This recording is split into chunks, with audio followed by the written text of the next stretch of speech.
Hi everyone, Comic Reviewer here. This time doing another Spidey-tember episode review. And this one is on episode 6, Tight Squeeze. Now, before I start the review, I am going to be close to starting my October reviews and coming with September coming to an end. I will be finishing Spidey-tember either on Flash Memory, and we'll focus on the next episode for September next year. So let's get on with the review. So Tight Squeeze is meant to feature how a team of ex-KGB agents are now known as a group of mercenaries called Petrodax, who are after some rare and valuable diamonds, which Spider-Man quickly handles. And we kind of see how Peter has the footage, and after meeting his new crush, Indy, who is kind of maybe like if April O'Neil was in the world of Spider-Man. And really, I actually like Indy's character. She's kind of similar to Peter, but a bit more tomboyish, but knows what she wants to be.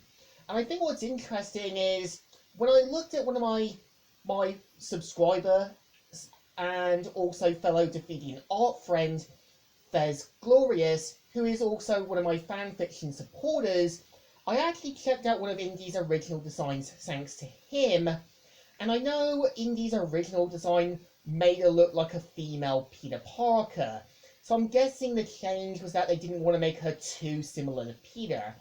And not only do we kind of see how Peter has to deal with a die-hard situation, but also has to figure out a way to kind of deal with them as Spider-Man.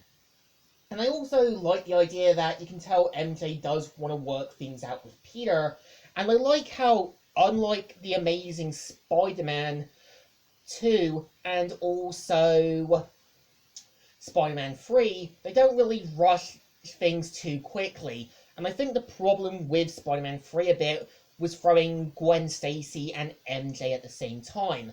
I know Amazing Spider-Man 2 was going to add MJ in, but I'm kind of glad they didn't, because I think the problem with adding in Gwen and MJ at the same time was that it just felt way out of place, and really you should always take time in building one love interest and then try to move on to the other if the other one leaves or gets killed off.